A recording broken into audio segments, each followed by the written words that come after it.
Hi, I'm David Manti, and welcome to a new episode of the Today Manufacturing Podcast. With me this week are Jeff Reinke and Anna Wells. We're the editors of Manufacturing.net and Industrial Equipment News, and we each have more than 20 years of experience covering the manufacturing industry.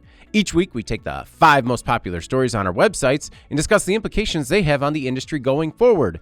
But before we get started, please make sure to like, share, and subscribe to the podcast. You could also help us out a lot by leaving the podcast a positive review on whatever platform you use. If you want to email the podcast, you can reach any of us at Jeff, David, or Anna at IN.com with email the podcast in the subject line.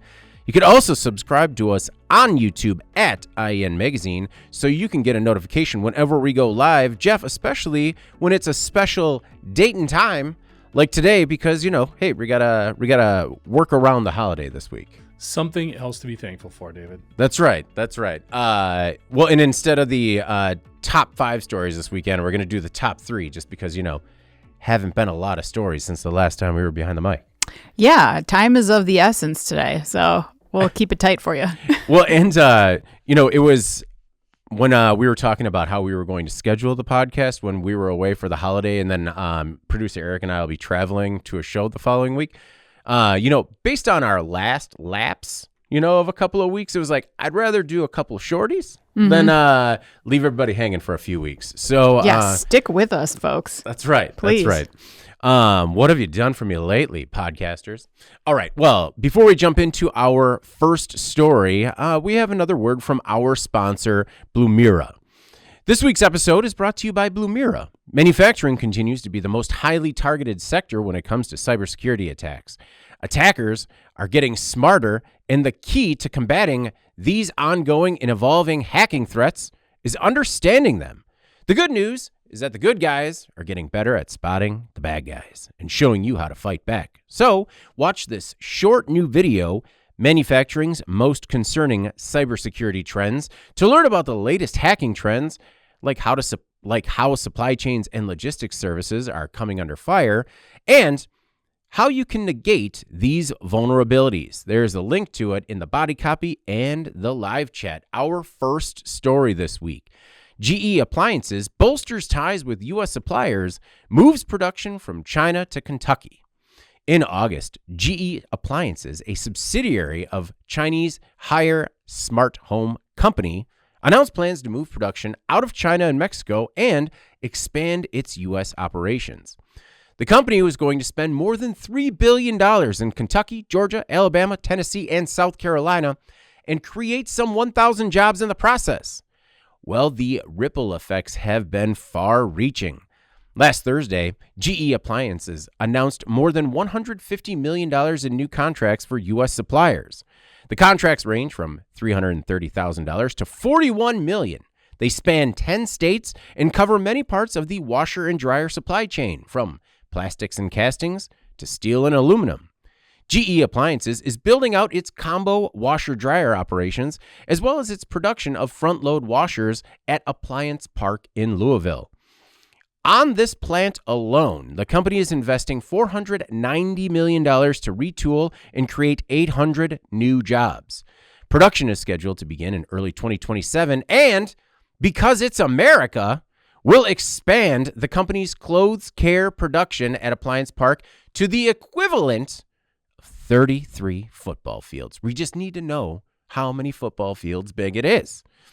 Jeff, Lee Lagomarchino, a GE Appliances vice president, said, quote, "While tariffs have certainly been a factor, there are also many other benefits, such as shorter lead times, reduced transportation costs, and the ability to collaborate with your supply chain to ultimately serve our customers better. This move, it sounds like to me, Jeff, anyways, has been many years in the making."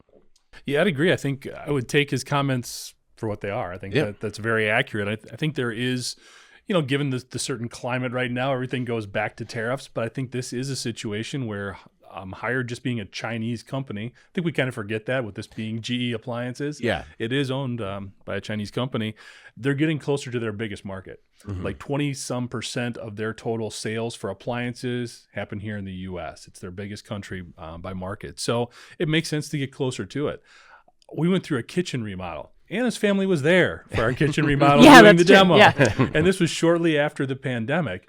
Well, at that point, trying to get appliances was brutal. They had all of these shelves waiting for electronic components or other things to come in so you could complete your kitchen remodel in my case. So being closer to your actual customer base makes a ton of sense here.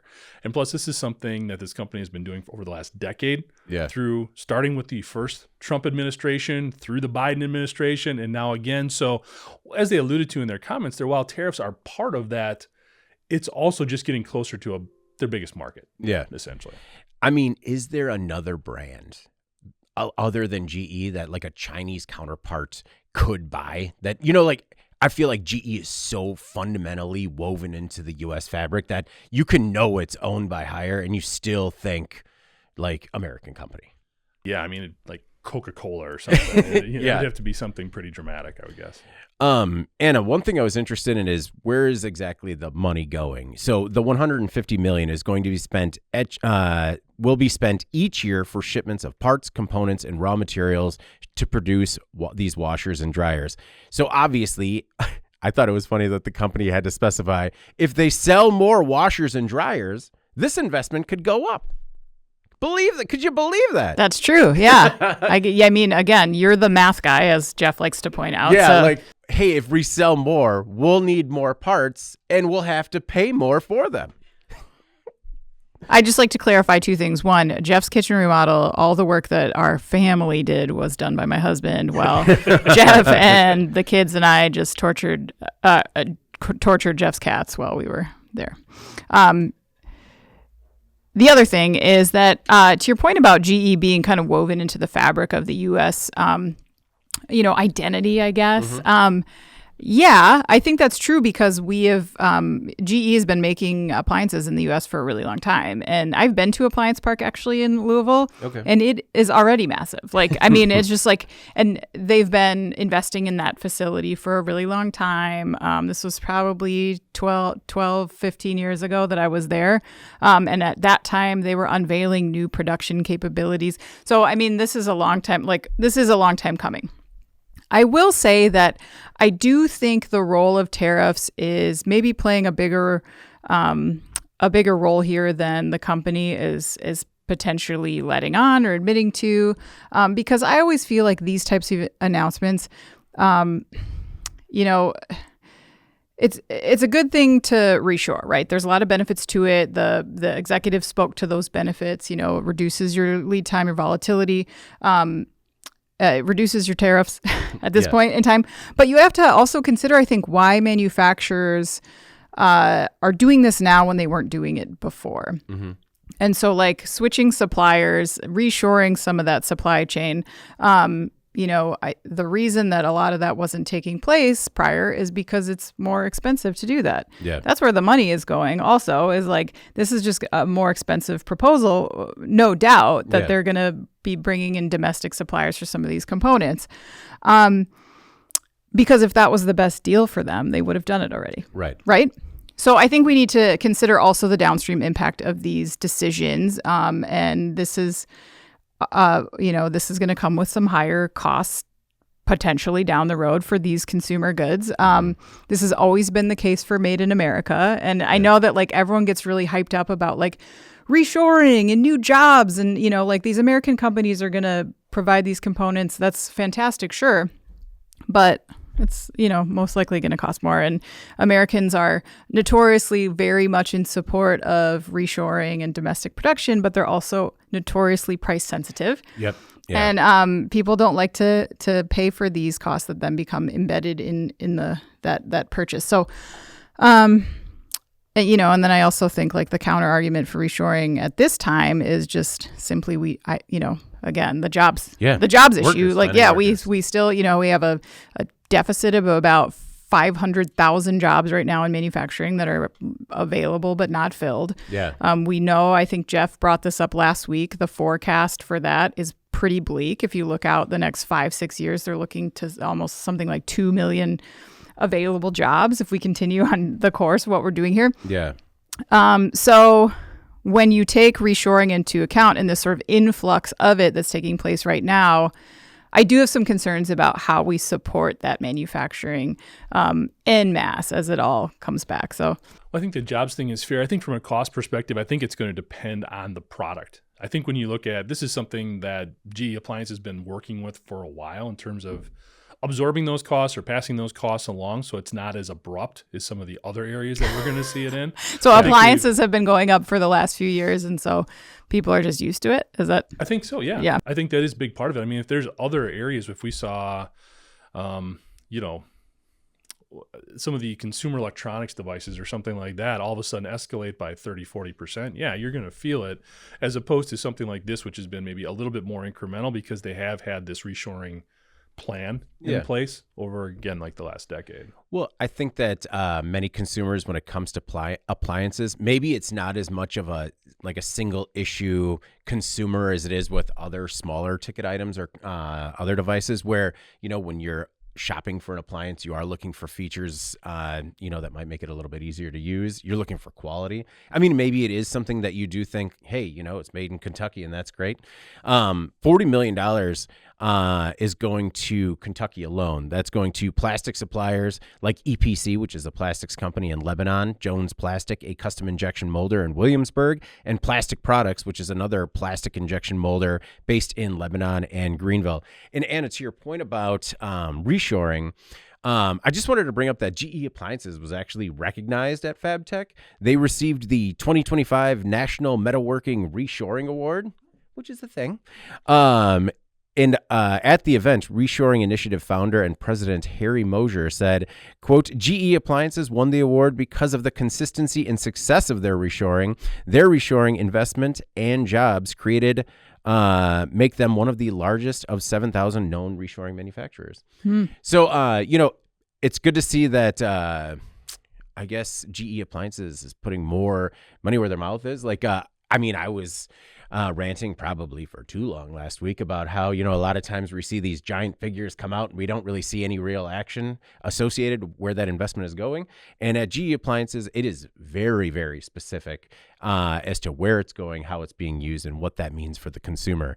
If you're interested in participating in or being nominated for the 2026 National Metalworking Reshoring Award, that's actually going to be presented at IMTS 2026, and you need to apply by May 31, 2026. So I know that seems a long ways away, but we're going to blink, and then we're all going to be at IMTS complaining about how big it is, but then also excited about how Our big it feet is. already hurt thinking about it. I need to start breaking in those shoes now. All right, our next most popular story this week. Critical auto supplier catches fire for third time in 2 months. Man, the difference 1 week can make. The Novelis aluminum plant in Oswego, New York, is a critical part of the U.S. auto industry supply chain. The facility provides some 40% of the aluminum sheets used in the U.S. auto industry, and Ford is its biggest customer. About 2 weeks after the company announced plans to restart its damaged hot mill, Novelis suffered a third fire, the third in just 2 months. The company said the fire began around 8:45 in the morning on November 20th, and it took multiple local fire departments until 3:25 in the afternoon to put it out. All workers were safely evacuated, but according to the Wall Street Journal, the blaze happened in the same area as the first fire in September. The second fire we're talking about broke out on October 10th while the company was repairing the roof. The company planned to resume hot mill operations in December, but we don't know when things will come back online. Well, fully back online anyways. The Oswego factory serves as Novelis' largest wholly owned fabrication facility in North America. It employs 1,100 workers. In its Q3 financials, Ford said it expects the fire to cost the company up to $2 billion, though that could be higher. Anna, Novelis just can't catch a break in New York. Yeah, that was just so crazy. When I saw that headline break, I was like, no, not again. It was just unbelievable that happened. Yeah. Especially when you consider how far apart the two fires were and that they were in the same area. That is very concerning to me. So hopefully there's not a repeat of that and they've been able to figure out what caused it. Yeah. So the day after this fire took place, Ford and Novelis released a joint statement really downplaying the impact of this incident. They said at that time, as of this morning, the cold mill and heat treatment operations at the Oswego plant are back up and running. The facility continues to ship finished material to supply Ford. Novelis will continue to leverage alternate sources, including its global network of plants and industry peers, I like that, to mitigate impact. But it also went on to emphasize Novelis's commitment, according to Ford, to strengthening its U.S. aluminum supply chain. And that is through a new plant that is building in Bay Minette, Alabama, that it says will begin commissioning in the second half of 2026. So we're not that far away from that, but in Ford time, very far away from that, right?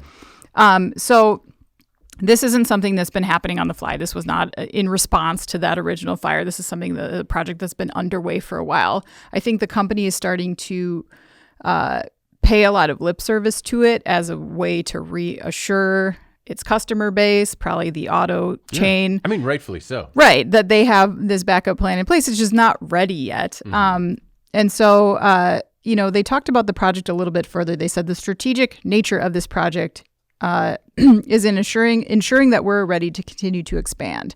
This is because of the situation in the U.S. It is significantly short of capacity for beverage packaging. And with the tariff situation, this project becomes even more strategic. And I thought that was interesting that they mentioned beverage packaging in this statement because that's not what this is about. Ford is not a beverage packager. So it made me think that maybe this is an easy way to position this plant as like a backup source. And maybe it will be, but I don't think that's why they built it to begin with. No. But meanwhile, Ford is still reaffirming its projections for 2026. It's really, again, downplaying the impact that this will have on its operations. They said they're going to continue to provide some details as they go forward. So I think the takeaway for me is that they really want you to think this is not going to impact things any further than already have been impacted. Yeah. I hope that's true. Yeah. And again, that they have this maybe backup capacity that could help in a pinch if needed. Yeah, that was one of my biggest takeaways from the statement. The statement as well is that they said that the fire would not cause any disruptions big enough to affect its bottom line. And it was very much a like, hey, you really need us and we really need you. So let's do this together. Which, I mean, I guess there aren't a lot of good options for Ford at this point, but we have seen other cases in the past where people are just like, nope, time to cut and run. This is all your fault and we're going to do something else. Jeff, when you get to this many incidents at the same plant, conspiracy theories and finger pointing start swirling, So as one person, Nolan, not our Nolan, different Nolan, quoted Ian Fleming from Goldfinger on the website saying, Mr. Bond, they have a saying in Chicago, once is happenstance, twice is coincidence, the third time is enemy action. It was not, let's just say it wasn't the last thing I thought of. I was just like, man, there is a lot of trouble. I mean, we had other people commenting, smells fishy. Some people were going to the stereotypical, someone knows something in the union. But they were, there's a little groundswell of conspiracy theorists out there. Yeah, unless it's some sort of industrial espionage or something going on here, I don't know. Yeah. A Ford competitor or I don't know, Novelis competitor. I don't know. I think we're past that. I don't think this is an inside job in some way. I don't see the benefit there. Yeah. But when you do see all of these happen at once, the first thing that came to my mind is when they're talking about opening this new facility and all the growth objectives and goals that they have, you can have the capabilities. Mm-hmm. Are you going to have the ability to do it? Because if I'm looking for a job and I've seen this place burn down 3 times, I mean, is this where you want to work? Just burn, not burn down. Just fair enough. Okay. Significantly burn. Yeah. Yeah. So I'm glad that they're still up and running. They got the hot mill going. They're delivering product to Ford. I mean, that is a positive takeaway here. But again, if you're looking to grow and continue to be competitive and supply all of these different areas and grow this new facility, you may have a cultural issue here. There's something going wrong. It's not like this is the type of facility where you have to worry about caustic materials or flammable substances all over the place. I mean, granted, there's hot metal involved. I get that. But in all the different environments of manufacturing, this would tend to fall on the lower side in terms of fire hazards. Yeah. So yeah, I think this is going to create bigger internal discussions at Novelis, or at least it should be.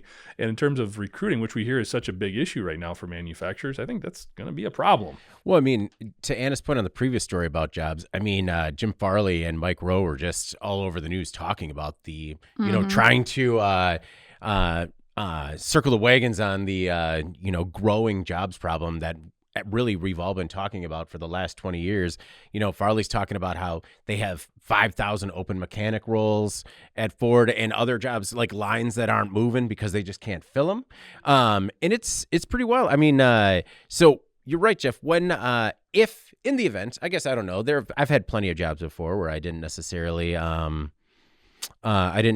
Google the place before, but I mean, these were places, I mean. Because you've worked everywhere. Yeah, we know who has the time. Yeah, I mean, when you're moving jobs that quick, you're like, well, I'll be there 3 days anyways. But I mean, if you're Googling it and you're just like, hey, I'm going to go work for this aluminum manufacturer in New York. It looks pretty good. What do? They've had 3 fires since September. So, just be very, careful out there. But it did, like, if you saw the photos of it, it definitely looked like it was an equipment failure sort of issue because I couldn't tell exactly what it was mounted to the side of the facility, but it was like, okay, whatever that piece of equipment is, clearly something happened, and that's where the fire was. Hopefully everything is as they say it is, where they're just like, nope, no problem, back online the next day. Supply chain, no disruptions, all good. All right, our most popular story this week: Baltimore bridge collapse blamed on a single loose wire. In March 2024, the Dolly, a nearly 1,000-foot-long container ship, lost power and hit the Francis Scott Key Bridge in Baltimore. The entire structure collapsed and 6 highway workers were killed. The cost to replace the bridge continues to skyrocket, now sitting around $5.2 billion, and the new bridge isn't projected to open until late 2030. According to the NTSB, the entire accident was caused by a single loose wire. Investigators found that wire label banding, that's what wraps around the wire's protective coating, was incorrectly placed. This prevented the wire from being fully inserted into a terminal block spring clamp gate, thereby resulting in an inadequate connection. NTSB chairwoman Jennifer Homendy described the investigation as trying to find a needle in the haystack. She said, quote, "The Dolly is as long as the Eiffel Tower is high, with miles of wiring and thousands of electrical connections. Finding this single wire was like hunting for a loose rivet on the Eiffel Tower." Jeff, what is your takeaway from this story? I feel like it can be anything from the importance of the components you use and specify down to that wire terminal. You could talk about the maintenance. You could talk about employee training, employee empowerment in terms of like, hey, this is probably fine, but this wire doesn't fit right. I mean, there are just so many things going on, and to believe that a floating Eiffel Tower can hit take down a bridge because of a wire. Yeah, I mean, I was very skeptical when I first saw this headline. Like, really, we're gonna say there's one wire that was loose and that caused the whole thing. So I kind of went down this rabbit hole of looking at some of these, because when this initially happened, there was a number of theories. I mean, there were cyber attack theories out there. There was a lot of different stuff going on. So actually came across this guy on YouTube. He's called Mr. Steam, and he's great. Mr. Steam? Mr. Steam. These maritime engineers, and they're really breaking this down and talking, or excuse me, Steam Man. Steam Man. Steam Man. Not to be confused with his competitor, Mr. Steam. So he's a maritime engineer, and he's breaking down what this happened. He's like, this is definitely viable that this one wire comes out and screws everything up. Yeah. But he also broke down the NTSB report a little bit more, and there's 3 additional things that really emphasize the fact that there was a lot of poor oversight going on in the whole operation of this boat. He looks at stuff, and this is above my comprehension, my mechanical understanding here, so just kind of breeze through these, but he talks about a fuel pump that was not set up correctly. He talks about a different transformer that was set in a manual mode as opposed to automatic, which that right there you could definitely see leading to some issues. And then also there was a diesel generator that was supposed to kick on within a certain amount of time, and it took much longer than that. Yeah. So there were other very basic mechanical elements, or at least basic if you're used to running one of these ships, that should have been caught, that would have been seen if there was more time, more attention to detail than what there was. Yeah. So I just get worried that sometimes we say, well, here's the silver bullet. Yeah. This is all it was. We just got to check these wires, because he even says, yes, this is viable, but why in the world would it have been sitting there like that for 6 months, and then all of a sudden you realize this is what's wrong because the power went out? Yeah. There's a lot of other elements to this. And I think where this leads and where this can be more concerning down the road is we're not sending less stuff on boats. Yeah. There's They're not getting more bigger. people on the boats. Yeah. And there's definitely less time allocated to get moving in and out of port. So with all of these different consequences at play, we need to spend more time with the blocking and tackling, the little stuff, to make sure all of these things are operating efficiently and effectively to avoid these types of situations, because we've seen what can happen here. Well, and the reason autonomous cargo ships make sense is just because staffing these things has become more and more impossible. We're talking about skeleton crews that are often overworked, underpaid, underfed. The conditions aren't great, and I think a lot of that comes into morale, and just, taking care of your employees so they take care of your assets as well. And one of the commenters, Bob, says, so you mean you can take down a ship by just unplugging one wire? Thank God that company doesn't build airplanes. But Bob, I hate to break it to you, we have similar problems with airplanes sometimes. Yeah. We do have engines falling off and stuff. Yeah. Right? Like, stay in the news cycle, Bob. An engine fell off. But it is, even to the points that Jeff brought up, though, like a transformer being in manual rather than automatic, a problem with the fuel pump, a loose wire. These are things that should be checklist items on an, SOP, best practices document for staff. Yeah, and I don't think that the NTSB was trying to take a defensive posture here, but I did find it strange, all the verbiage around like needle in a haystack too, because to me it felt like they were saying like, how could anyone have found this? Yeah, look like how great we are. Like, or like how, there's no way we could have prevented this because it was so hard to find this, gotcha. even this very small, we're going to pin it on this one thing, and it was buried. Like, who would have seen that, you know? Which I thought was a little strange. And, I want to circle back to also to a conversation that we had last week where we were talking about the role that AI can play in maintenance assessments. We were talking about municipalities in that case last week about how cities and states are using cameras and AI to kind of like suss out 5-alarm maintenance issues within their cities and on roads so they can figure out how to prioritize fixing those situations. So when Jennifer Homendy was talking about the dolly and this needle in a haystack, that was the first thing I thought of was like, how could AI help in this type of situation? Because that's what AI is best at, like it's like digging through the drudgery and the details and, like rooting out cause and, understanding things like cause and effect. Like that's what AI does. Like it could see an anomaly where there is a connection that is missing, before it potentially separates. Exactly. So, obviously, to your point, the goal is to get in front of this and not be reactive about it. And that's what the NTSB, that's what their role is, of course, is like finding out what happened. But, if you look at AI's predictive capabilities, you would think that they could understand, or it could understand things like stress and wear and monitoring loose connections. Yeah. So I think, again, like AI is one of those like 10,000-pound gorillas. Yeah. That's the metaphor, right? Yeah. It's a big gorilla. 1,000 elephant. Yeah. 800 pound, whatever. 800-pound White squirrel, whatever. gorilla. White squirrel. I don't know. I thought we were just saying animals. No. But I think like the biggest benefit there is considering like right now when we have processes where we have to rely on humans to root out these like very difficult to find problems, these needles in haystacks, that's where AI could really shine. So you don't have to, we got to stop thinking about it in terms of like, how can I use Chat GPT to write an email for me or whatever? Yeah. Like there's so many other ways that this could be used that's very actually beneficial to society and not in like a taking your job kind of way. Well, and how can it be used in retrofit and upgrade sort of situations, not just on new builds? Because a lot of these cargo ships, like a lot of the planes are old, it's an old fleet. And like, how can we install legacy data into a large language model or some sort of other AI platform, so that way it could be used to find these red flags. Because I feel like that's got to be something as simple as like, hey, if you embed this in some sort of software platform that goes onto the ship and you just say, okay, all electrical systems should be working this way, alert us if they're not. Right. It's just whether or not these companies are going to make that investment. Because, as we've said, like sometimes there have been cost-cutting measures that have, put safety on the back burner, let's just say. Correct. All right. In case you missed it, in a second, but we have another word from our sponsor. This week's episode is brought to you by Blumira.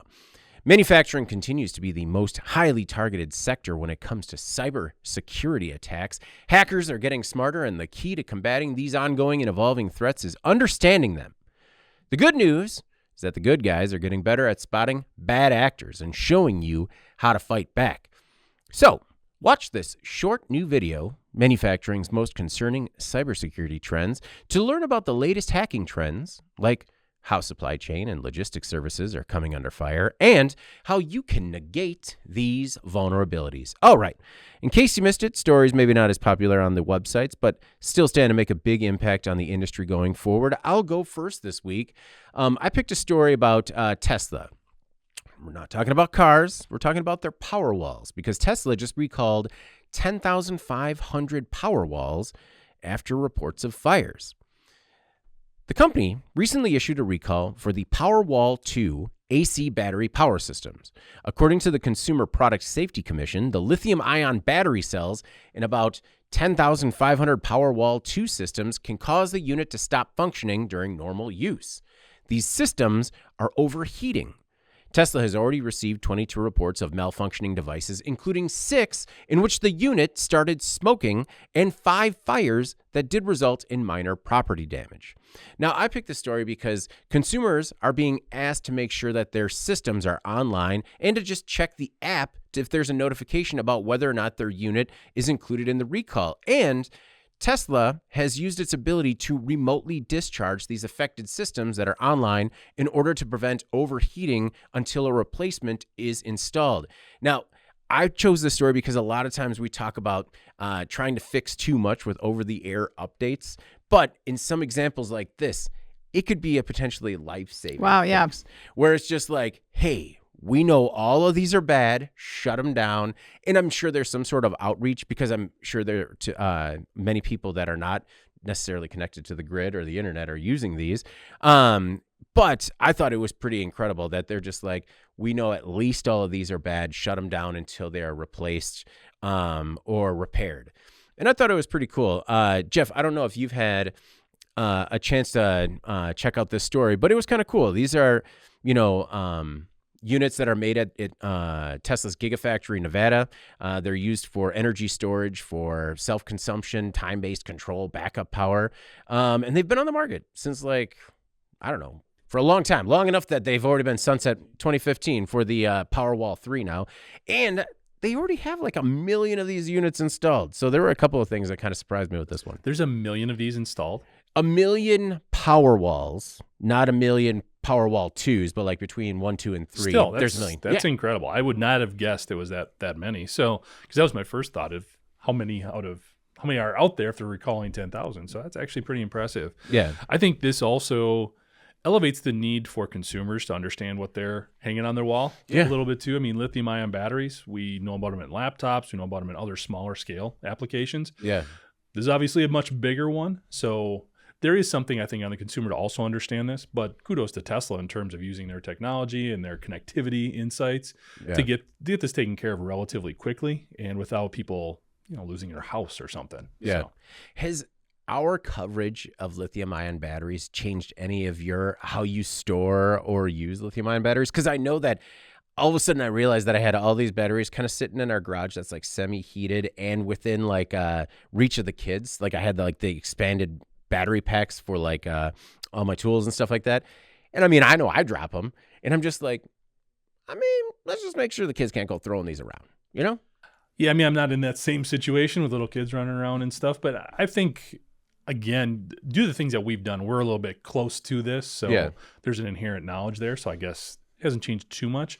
One of the things that I will have to think about a little bit is on the boat, I might be getting this new trolling motor that would actually run off a lithium-ion battery. So it's different storage considerations, different things to be aware of there when you charge it. Yeah, getting a new charger for it, all of that kind of stuff. So there is definitely an evolution, I guess you could say, in terms of battery knowledge at the consumer level, not just being able to like drop it in, put the cables on, and away we go. Yeah, it is different, and that is going to take a little bit. As with anytime there's sort of a paradigm shift, people are going to have to educate themselves and take the extra step to make sure that they can handle the new technology. Yeah, I haven't bought the the fireproof case for them yet, but I'm like really close, just to have all of the separate batteries where I could store them somewhere a little bit more fire safe in the house, because right now they're just in the basement. I'm like, man, if any one of these goes. But are they plugged in? No, they're not plugged in. Oh, no. I keep them off the charger. But I mean, we've seen, it goes back to, I can't remember what the factory was where the pallet of batteries went up and how quickly it went. And there was the story where the workers didn't know how to get out of the building. But I just remember that video and just thinking man, that is so fast. And I don't know, it's more top of mind, when you're caring more about yourself in an apartment, I don't know if that's anything that, I will burn an apartment down, no problem. Your significant other is a little bit more safety minded than me, so I could see him, having sort of a fireproof box for these types of chargers. No, but he does not. But for me, the one thing I took away from all of our battery coverage that I will never do is buy a cheap e-bike, because those are the things that start fires. There was another recall. Another recall just came out yesterday. Yeah, Chinese made batteries, and they're degraded and corroded, and then they start on fire. I mean, that's full disclosure. Those are the two batteries that I'm the most worried about, because they were not the brand. They didn't make that kind anymore. But there was they're oh, it's the exact same, and then they came in the box, and you're like, that's definitely from overseas. Yeah, I'm sure they're fine. You gotta be a little cautious. Although overseas and batteries is kind of intertwined pretty. Yeah. My takeaway from here too was also how they could remotely discharge the affected systems. That was key to me. Kudos to Tesla for actually issuing a recall, but because they don't like to do that, but also for being able to remotely disable these systems. And then you think about how can that be applied in the future, especially in automotive, when you have these park outside recalls where they really want to make sure that people aren't putting themselves at risk. Can they actually brick features that are malfunctioning or something? And that would be, I think, a good use of that. I don't know if people will like it, but no, it's one of those. It's a difficult needle to thread, right? Where it's just hey, this is for your own good, and it's just well, I'll determine what's for my own good. It's just well, this one is going to burn your house down. So this is America. Yeah. I'll burn my house down if I want. Yeah, that's right. I have the right to burn my house down. Ryan, who shared the comment, just said, "This is really sad." Oh, yeah, Ryan. Yeah, okay. It's sad. It's right. sad. Yeah. So the recall came out yesterday. And it's rad power bikes due to another fire hazard, just the giant e-battery or battery on the e-bike. Anna, what's your in case you missed it this week? I selected a story about Volkswagen. The company debuted a restored vintage blue bus that survived the California wildfire earlier this year. So basically what happened was in January, when the Palisades fire took place, there was an Associated Press photo that kind of went viral, and it pictured this surprisingly unharmed Volkswagen blue bus. Just disaster around it. So Volkswagen saw that image, and so they contacted the owners of the vehicle, and so they could take a look at it, right? Yeah. So basically what happened was they inspected it. They determined that the bus had survived, but it had smoke damage and blistered paint, rust, and a window that was busted by the heat. So they took it in to one of their facilities in Oxnard, in west of Los Angeles. They have a lot of historic VW vehicles there. And so they had some technicians. They consulted the broader community of VW enthusiasts to try to come up with a way to revive this very old microbus. It was a 1977 Type 2 microbus named Azul, which is the Spanish word for the color blue. Yeah. And they basically like refurbished this vehicle, and then they gave it back to the owners, and it looks brand new. The reason I picked this story was just because I thought that was like I don't know. I mean, it was like a bright point in like that very tragic and horrible situation. And the photos are kind of neat. If Eric is able to put those up, it was unbelievable how it looks. I mean, it's beautiful. How it looks now, and just how like it was like during the fire, where it was like standing alone throughout this entire burnt out landscape is just incredible. Well, yeah, and you can see why Volkswagen as an automaker would want to study like what happened here, what is damaged, what isn't damaged, how did that happen? Yeah. And then for them to also refurbish the vehicle, I thought was pretty cool. So. No, it's the photo after the fire is iconic. And so it, when manufacturers or when companies sort of seize these opportunities to kind of take not a to take a tragedy and find a small feel good story out of it. I don't know. I think is impressive. And, we see a lot of these builds a lot at shows, Jeff, particularly in automotive, where they'll take some old vehicle, something that's not as popular, bring it back to life and use it as a showpiece. So I understand how this is something that can be both, a feel-good story and really positive PR for VW. And I feel like there are a lot of winners in this type of story.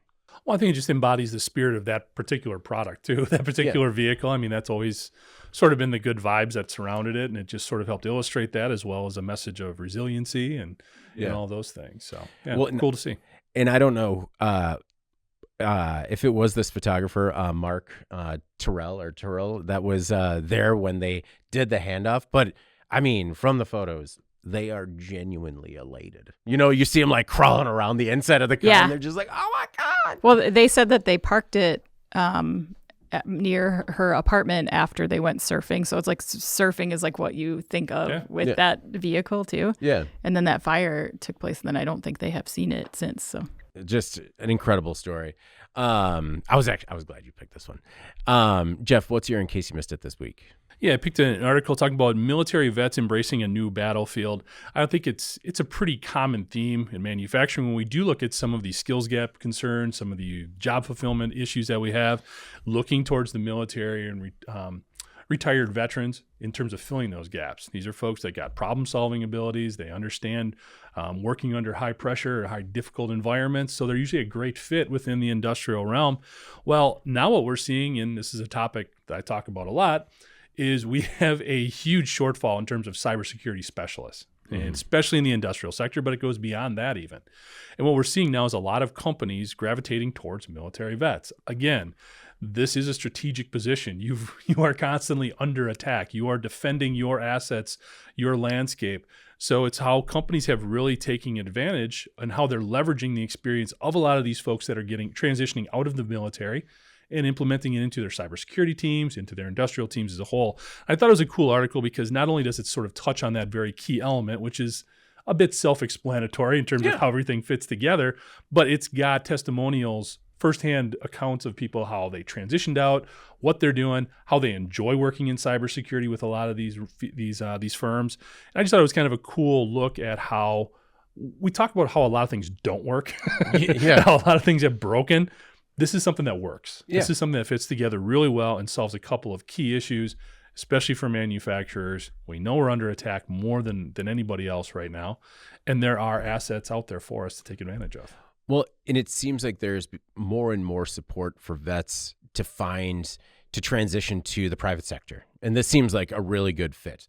For me, it was, I'm going to get the last name wrong, not as wrong as I got the last name.